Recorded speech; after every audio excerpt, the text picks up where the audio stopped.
উত্তর ত্রিপুরা জেলার কাঞ্চনপুর মহকুমার অন্তর্গত নেতাজি আইডিয়াল সোসাইটি নামের একটি স্বেচ্ছাসেবী সংগঠন কাঞ্চনপুরের সামাজিক কিছু সমস্যা নিরসনে এবং কাঞ্চনপুরের সৌন্দর্যায়নের জন্য কাঞ্চনপুর মহকুমার শাসক ডক্টর দীপক কুমারের সাথে সৌজন্যমূলক সাক্ষাৎ করেন এবং 7 দফা দাবিতে মিলিত হন। নেতাজি আইডিয়াল সোসাইটির উল্লেখ্য দাবিগুলো হল কাঞ্চনপুর শহরের প্রাণকেন্দ্রে কালীবাড়ি সংলগ্ন স্থানে মহারানী কাঞ্চনপ্রভা দেবীর মর্মর মূর্তি এবং পেট্রোল পাম্প সংলগ্ন স্থানে নেতাজি সুভাষ বসুর মূর্তি ও ট্রাইজেশন এলাকায় স্বামী বিবেকানন্দের মূর্তি স্থাপন করা, কাঞ্চনপুর মহকুমার শহরাঞ্চলে স্ট্রিট লাইটের ব্যবস্থা করা, কাঞ্চনপুর শহরাঞ্চলে ড্রেনেজ সিস্টেমের নির্মাণ করা সহ কাঞ্চনপুরের বিভিন্ন সমস্যার কথা তুলে ধরে। এই ডেপুটেশনে উপস্থিত ছিলেন নেতাজি আইডিয়াল সোসাইটির সকল সদস্য এবং সদস্যবৃন্দরা। পরবর্তীতে সাংবাদিকদের মুখোমুখি হয়ে সোসাইটির এক কর্মকর্তা জানান,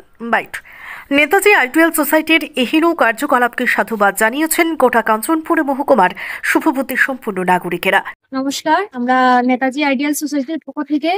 আমাদের কাঞ্চনপুরের কিছু সমস্যা এবং কাঞ্চনপুরকে আরো বেশি সুন্দর করে গড়ে তোলার জন্য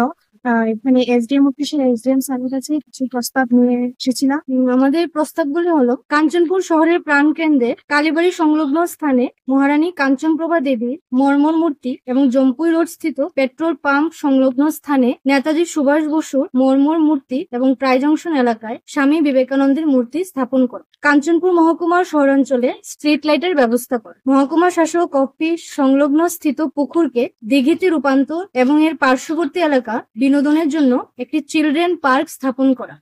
কাঞ্চনপুর শহরে উন্নত প্রযুক্তি সম্পন্ন সুলভ শৌচাগার নির্মাণ করা, কাঞ্চনপুর শহরের যত্রতত্র আবর্জনা ফেলা বন্ধ করা এবং বিভিন্ন স্থানে ডাস্টবিনের সুব্যবস্থা করা, প্রয়োজনে আইনি ব্যবস্থা গ্রহণ করা, কাঞ্চনপুর শহরের বিভিন্ন জায়গায় অমানবিক কাজ এবং নেশাগ্রস্ত এলাকা চিহ্নিত করে তার ব্যবস্থা গ্রহণ করা এবং প্রয়োজনে সিসিটিভির নজরদারিতে আনা, কাঞ্চনপুর মহকুমার উন্নত মানের খেলার মাঠ তৈরি করা। ধন্যবাদ।